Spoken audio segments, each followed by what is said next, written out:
Full card predictions for UFC London. As always, you can call me Kunith. Let's make some money this week. Welterweights at the top of the card. Former champion Leon Edwards facing Sean Brady. Classic striker versus grappler matchup. Leon wants to fight on the feet. Sean would prefer that they do their work on the mat because that's where each man has his advantage. Now, historically, if you've watched the channel for a while, I have to start by saying this. I've not been all that high on Leon Edwards. It's a style I don't really care for, especially the way that he's doing it. The jab, low kick, move, jab, low kick, occasional elbow, move, just not doing it for me. And that's why I was super high on Belal Muhammad when they had the rematch last time out, because Belal Muhammad was going to make an uncomfortable fight and an uncomfortable pace for 5 rounds, and that clearly got to Leon Edwards. And when I say got to him, I don't mean that I think he slowed down all that much physically. I think mentally he got to him because he went in there fully prepared, fully confident that he was going to run through Belal Muhammad. Remember the name. And to his surprise, he ends up getting put on the mat within the first couple of seconds of the fight. The bully got to him and he just seemed checked out at that point on. I think he has all the tools and the ability to have a better performance this week, bounce back here. He doesn't have the pressure of having the belt, which I think got to him a little bit. He's got home cooking on the scorecards in his back pocket as well, so if he keeps the fight competitive, I could see him maybe stealing some rounds that he maybe shouldn't have. But I think the most likely outcome in this fight is that he spends a lot of time stuck in bottom position. Sean Brady is crazy strong, good control, very comfortable on the mat, and he can grapple for 25 minutes no problem. Just look at his last fight against Gilbert Burns, 50-45'd him with over 10 minutes of control time. Brady and his team know that he'll be outpointed on the feet if he spends too much time there, so I expect him to look for takedowns each and every round. Just look at what Belal Muhammad did and try to do the same. And it's not like Leon Edwards has this stellar takedown defense. He really doesn't. He's been taken down 20 times in his last 4 fights. A lot of guys will go their whole UFC career without being taken down that many times, so it's a huge hole in his game, and it's not going to get shored up at this point in his career. I think this fight's going to look a lot like the Belal Muhammad fight, but I would argue that Sean Brady might have even better control on the mat than Belal Muhammad does. So give me the favorite to go across the pond, stick to the plan, execute, and win on the scorecards. Give me Sean Brady to win this fight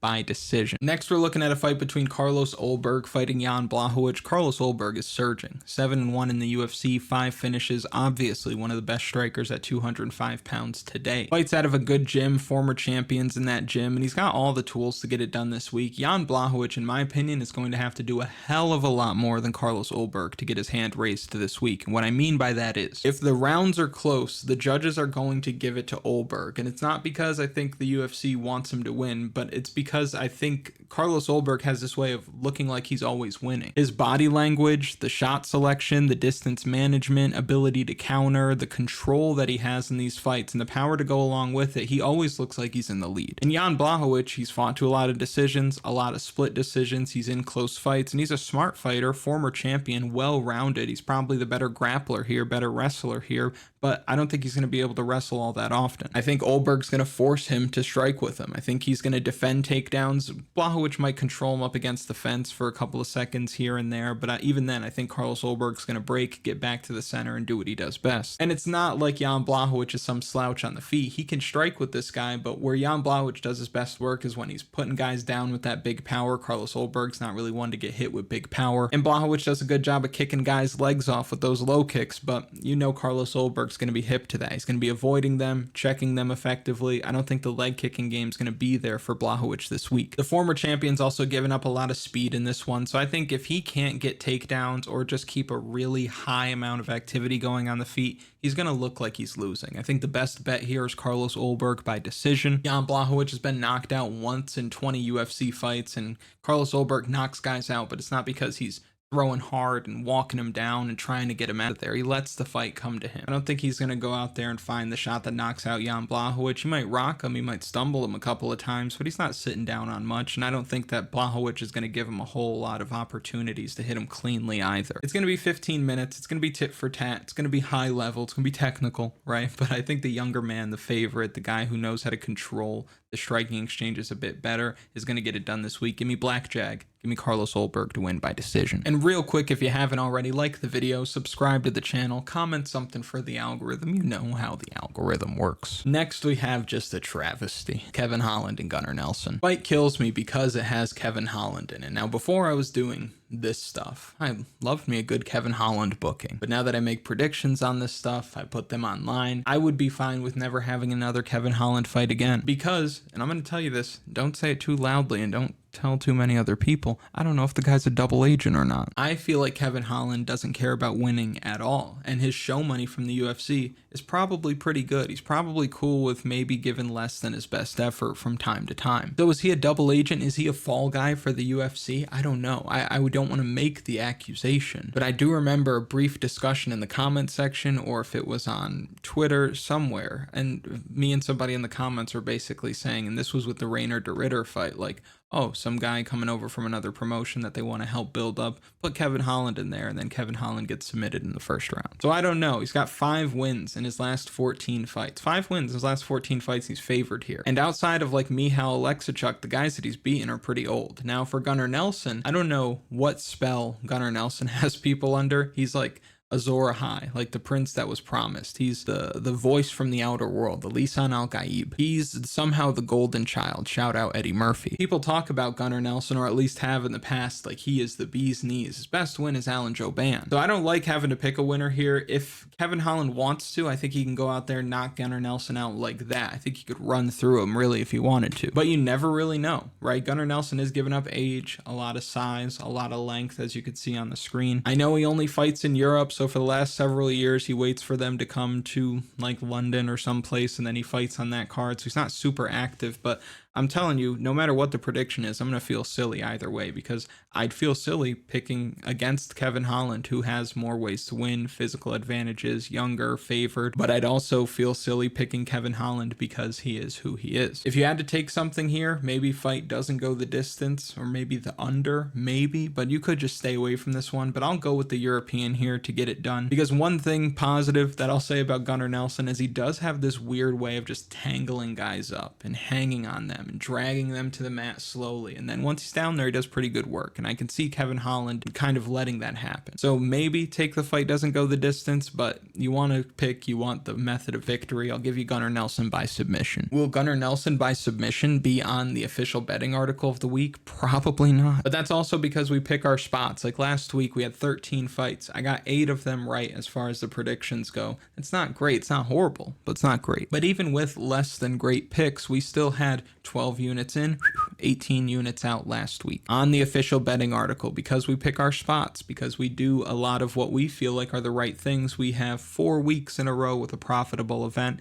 and there are timestamps in the description, so if you want to jump to the next fight you can. But I want to talk a little bit about just some betting ideas that I kind of wanted to throw out there. We don't really make a whole lot of space for just thoughts on these videos. I try to keep it pretty tight, but I'm going to share something with you. A couple of things. If you've been losing your bets when it comes to the MMA fights, not just like the DFS stuff. If you want help with the DFS, strategy guide, lineup optimizer, data model, projections, all that stuff's on the website as well. But outside of DFS, if you're just betting on these fights, a couple of things that I'll share with you that I think can help if things aren't really going the way that you want. One, relax with the parlays, brother. Most of a sports book's profits, meaning their wins, meaning their users' losses, are coming from parlays. So relax with the parlays. Sometimes I can't fucking believe it. Sometimes I have people on a card where I'll get 8 out of 10 fights correct in the predictions video. Somebody say, oh, you lost me money. It's like, how?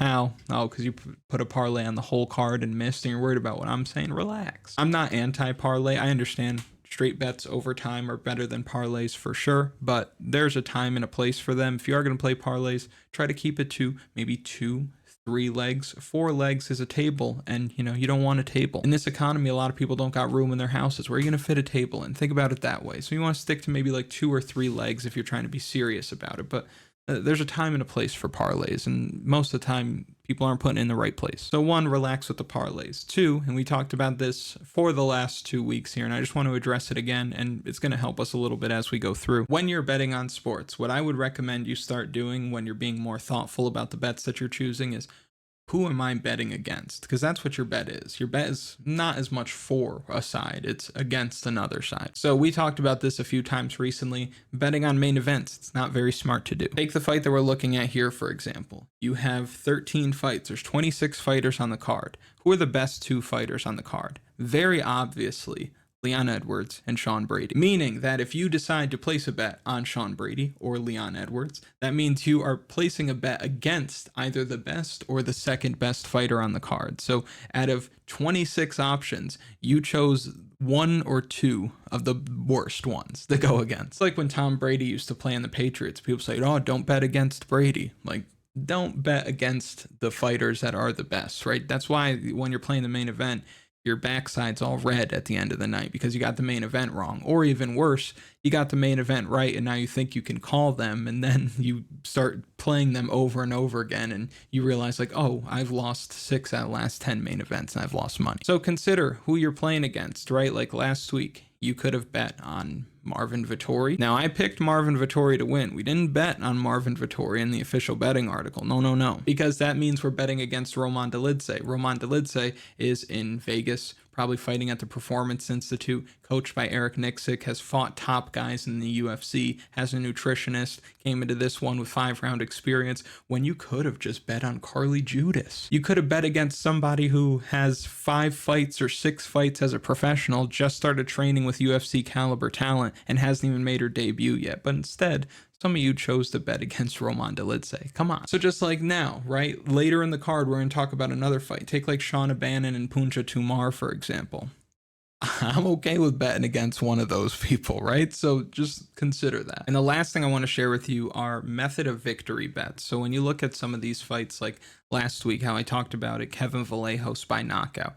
Kevin Vallejos knocks out everybody he fights damn near. And you have Sung Woo Choi, who had been knocked down 6 times in his last 5 fights or something like that. Really no reason why the only bet all of us placed this week was Kevin Vallejos by knockout. It was so obvious, and then he goes out there and he does it in the first round, easily. You book those guys 100 times, that outcome is going to happen like 90 times, it feels like. That's an example of taking somebody who's a big favorite, like at a ridiculous money line, and getting a better set of odds on them because you chose the most likely outcome of victory. On the flip side of that, you could take somebody who's a massive underdog and look at what their most likely outcome to victory is. Like last week, how I said in the video, hey, maybe you should sprinkle something on Carlos Vera by submission. I looked at it pre-fight, it was plus 1200. Carlos Vera goes out there, submits the guy in the first round. Now, you'd play that fight out 100 times. Is that going to happen more often than not? Based on the way the fight went, it looks like it could, but no, that's probably not what would happen. But the odds were so wide for what looked like Carlos Vera's real path to victory, his most likely, so why not? So that's the last thing, is taking the method of victory when it's one extreme or the other. When somebody's a huge underdog or when somebody's a huge favorite, look at their most likely outcome. And then you can either get absurd odds on the dog like you did with Vera last week, or you can get pretty good odds on the favorite like you did with Vallejos. So those are my 3 tips. Relax with the parlays, think about who you're betting against, and attack those method of victories on the fights with really wide lines. Let's move on. Next, we have a women's flyweight fight, and you really got to feel for Molly Mccann in this spot because she had a pretty nice matchup against Estela Nunes. Yes, she would have given up some speed and some power, but after the first round, she would have cooked Nunes.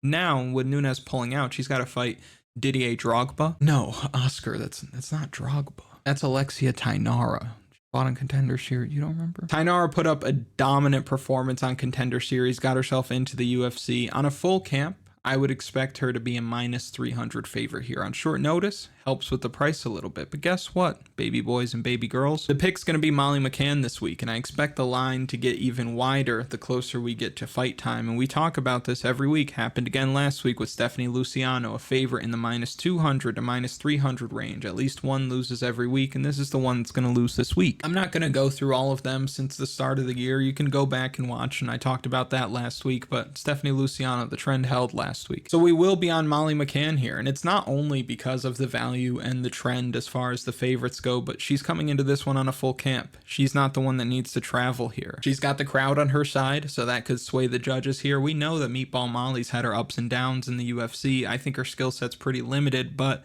she does give 100% effort every time. She's faced much better competition than Thainara's ever seen. Thainara's faced a lot of low-level fighters that she's finished easily. See fights on her record that are ending in 8 seconds.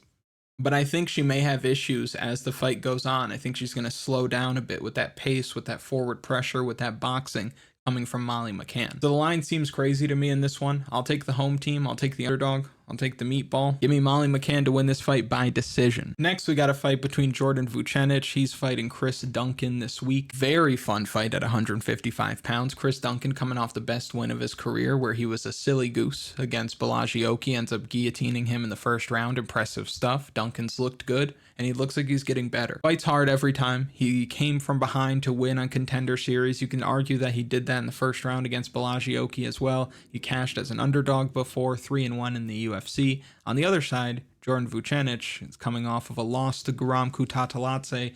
To his credit, it was his UFC debut. It was on short notice against a very tough opponent. He gave Guram hell in that first round, but he let it slip a little bit in the second and third rounds. Looked like he slowed down a bit toward the end of the fight, but Vucenic showed that he clearly belongs in the UFC. He should win fights even in this tough division. To me, he's better than Duncan everywhere. Seems a bit more fluid on the feet. He's going to be pressing the issue with his wrestling as well. Duncan's got real bad takedown defense from what we've seen in the UFC. Vucenic shot 5 times last time out against a guy with really good takedown defense. So I think the Vucenic camp is looking at this fight, licking their chops at the idea of shooting for takedowns on Chris Duncan, because they know they'll get him. They know they'll get him to the ground. They'll probably get him to his back, and they'll probably win via rear naked choke. So give me Jordan Vucenic to win this fight by submission. Next, we have a fight between Nathaniel Wood. He's fighting Morgan Charriere this week. I really like Morgan Charriere. He loved the record. He's not too old, but very long on experience. I don't care that he has 10 losses. I had somebody in the comments tell me last week, Kunith, Chitty and Jokawani's lost a lot. That's how they said it too, in that voice. But I love that experience. I don't care. It's not like we're putting together like, should he get into the Hall of Fame or not? It's a fight to fight kind of thing. Plus, you can argue that he shouldn't have 10 losses. You can argue that he should have beat Chepe Mariscal in that split decision last year. But I love the power. I love the kicking game, defensive grappling, toughness coming from Charriere. I think all that's going to be a bit too much for Nathaniel Wood. Long-time bantamweight Nathaniel Wood, so to me, a little bit undersized for featherweight, at least in this fight. Not super dangerous either. He's finished fights in the UFC, but that was early in his UFC career. Since then, 8 fights, no finishes. At his moments, looked like he was going to finish Daniel Pineda last time out, but couldn't quite get him out of there. So I struggle to see where he beat Charriere. I don't think he's going to be able to take him down. I don't think he's going to be able to hurt him on the feet. Again, he's given up some size. I think the power advantage is clearly on the Frenchman's side here. Maybe Wood can steal some rounds if he has more volume, but I doubt it. I think that Charriere is going to have the bigger moments. I think that he might knock him out here. I think he will knock him down at some point. Wood has been finished before, but give me the last pirate. Give me Morgan Charriere to win this fight by knockout. Next, we're looking at a fight between Jai Herbert fighting Chris Padilla. Tough one,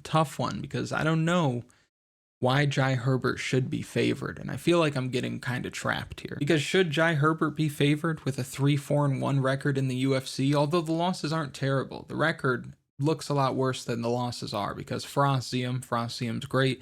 Ilia Topuria is actually great. Hanato Moicano's the man. Massaranduba early in his UFC career. Drew to Ludovic Klein. So the guy's not bad. Although at 36 years old, that's tough. Taco Padilla's coming in at a ripe 29. And I know you're looking at the screen thinking, Kunith, he's 33 on the screen. To which I would answer, what the heck are you talking about? Taco Padilla coming in off of back-to-back finishes in the UFC. 5-fight finishing streak. The dude's super active as well.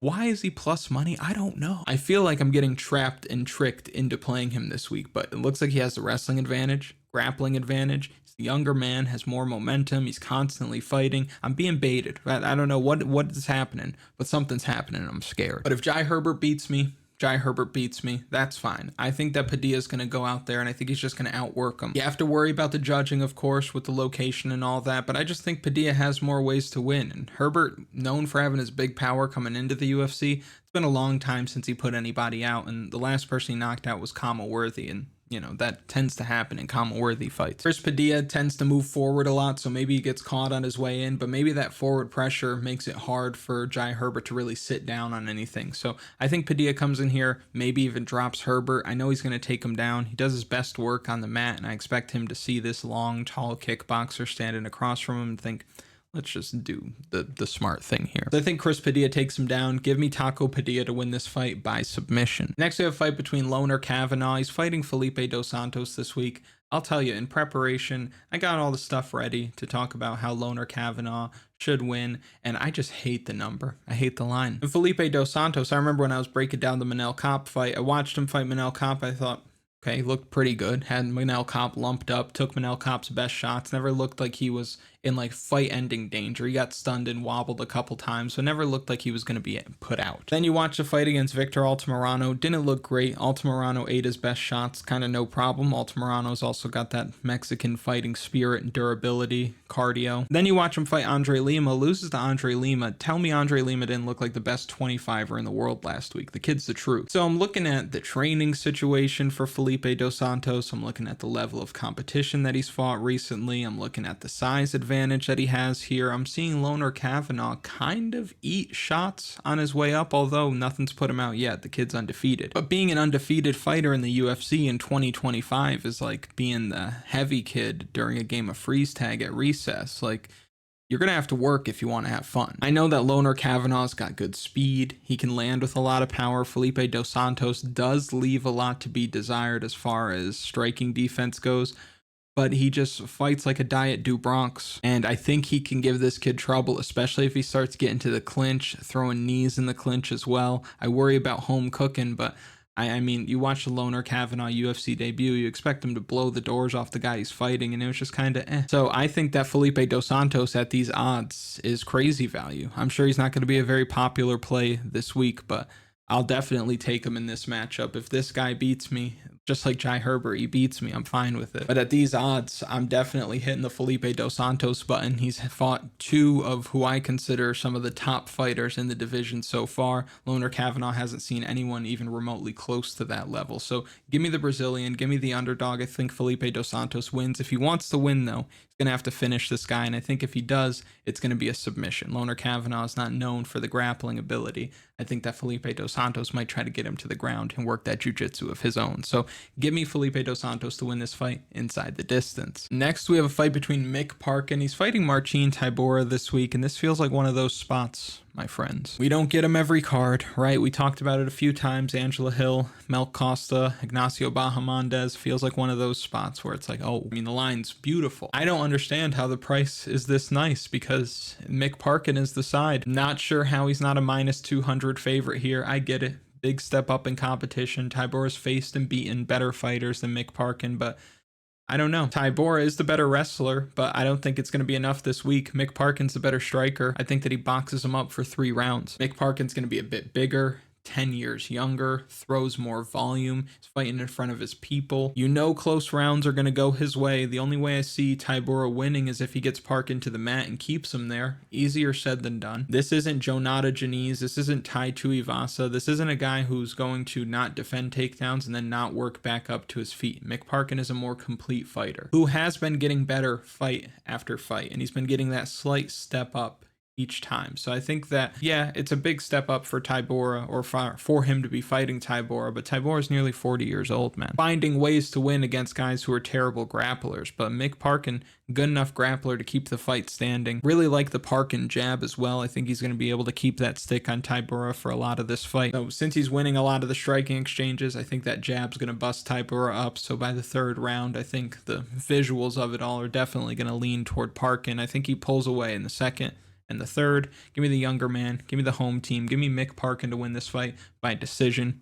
Great spot in my opinion. Next, we're looking at Andrey Pulyaev. He's fighting Christian Leroy Duncan, CLD. This gray thing that they do for Contender Series, he looks like he should be on the back of a milk carton. Where are you, Andrey? We'll find you. I don't love the price tag for Christian Leroy Duncan. Obviously, just a ridiculous favorite, but I do think that he's going to win. Reason being because Pulyaev, his name, obviously, he's a Russian dude, but he's not really looking to get the fight to the mat as much. He wants to strike here. Not too many guys are going to be able to strike with CLD unless you're at a really high level or you have the grappling to fall back on. And that's because of the approach from Christian Leroy Duncan. He's going to throw weird things, spinning technique, flying kicks, flying knees, darting in and out. Seems to overwhelm guys, kind of like when Michael Venom Page fights guys. They really don't know what's coming next. So again, really high level guys that can grapple as well. They're going to give him issues, but Pulyaev wanting to counter strike, I think that's a mistake. I think Christian Leroy Duncan keeps the pressure on, finds a shot to put him away. Give me CLD by knockout. Next, we're looking at a fight between Shauna Bannon. She's fighting Puja Tomar this week. Now, a couple of things, right? For Puja Tomar, in her UFC debut, I was not high on her at all. I picked Rayani dos Santos. I thought Rayani dos Santos won. I think Puja Tomar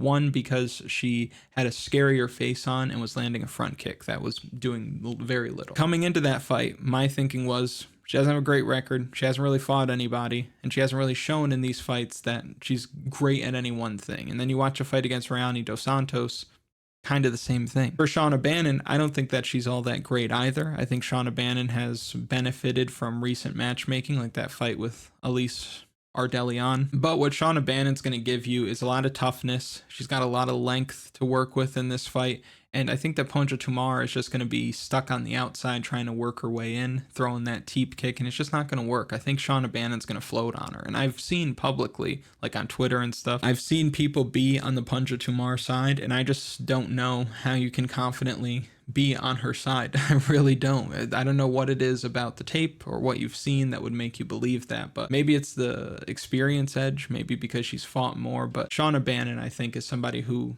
might be getting better, while Puja Tomar is still kind of at that same level. She didn't really show a huge jump from when she was fighting prior to the UFC to that UFC debut. Shauna Bannon going from fighting Bruna Brazil to Ardelian, picking up the win, throwing a lot, eating a lot of punches. I think that she's got it this week. I think that Shauna Bannon wins on the scorecards as well. She's fighting in Europe, which I know people have their opinions about that as well, but Shauna Bannon, I think, is the right side this week. I think she's rightfully favored. I think to bet against her, or rather for Puja Tomar, is kind of strange. So give me Bannon to win this fight by decision. Next, we have a fight between Caolan Loughran fighting Nathan Fletcher this week. Nathan Fletcher is favored, coming off a win in his UFC debut. The guy knows how to get it done when the fight hits the mat. He gets guys to the mat, gets on top. Normally he's finding an arm triangle or rear naked choke, just one of those submissions you get from a dominant position, and he's very good at controlling guys when he gets them there. Tough task against a guy who's big and strong like Caolan Loughran. And I know a lot of people probably don't feel too great about him after losing to Jake Hadley, who's not even in the UFC anymore, but Loughran's a tough dude. He's hard to bring to the mat. I think he's got the physical strength advantage here. I think if he does get put on the ground, he's going to be able to get back up. He's going to force Nathan Fletcher to strike, and I don't think Nathan Fletcher is going to be all that comfortable when he's going strike for strike with a guy who's got more power than him. That was the whole thing in his last fight, is can he take this guy down, or is he going to get stuck on the feet? If Nathan Fletcher gets stuck on the feet, who knows what's going to happen? He might get knocked out. But obviously he was able to do what he needed to do, get his opponent to the mat and do what he does best. But I think he really struggles here to get Loughran to the mat. I think that Loughran's going to be able to stay square. I think he's going to throw more strikes, throw harder strikes when they're at range. And I think he's going to get it done. And he's in a have-to-have-it kind of situation. Fourth fight in the UFC. Right now, he's on the brink of being 1-3 in the promotion if he doesn't get it done this week. And they're going to give you your walking papers, bud. So we don't want that. You got to give a good account of yourself. You have to win. He knows that. I'm sure he's left no stone unturned. He's going to go out there, kind of play to the British crowd, probably flip him off a couple of times, get that crazy energy going, and probably find a way to win. I think he hurts Fletcher this week. I think he wins on the scorecards. Give me Caolan Loughran to win this fight by decision. And lastly, we have a fight between Guram Kutateladze. He's fighting Caolan Fernandez this week. Very easy fight for Guram Kutateladze, in my opinion. I think he's going to be able to get Caolan Fernandez to the mat very quickly, very easily. Keep him down there. Fernandez is a beast on the feet, but he also kind of looked like that because of his opponent last time out, who just didn't belong there. We don't need to do too much here. I don't need to go too deep into this. You guys know what the betting line is for Guram Kutateladze if you're watching this video. He's going to win. He probably does it on the scorecards with that grappling of his. And I think that even if he does get stuck on the feet, he's going to be able to go blow for blow with this guy for the whole 15 minutes. So Guram, more ways to win, rightfully favored. I like me some Caolan Fernandez. I think there's fun fights for him. Maybe like a Manuel Torres fight would be pretty cool. But Guram is the side this week. Give me Kutateladze to win this fight by decision. If you've made it to this point in the video, thank you so much for watching. I really do appreciate it. Make sure you like the video, subscribe to the channel, comment something for the algorithm, and I'll see you later in the week for final picks. Let's go.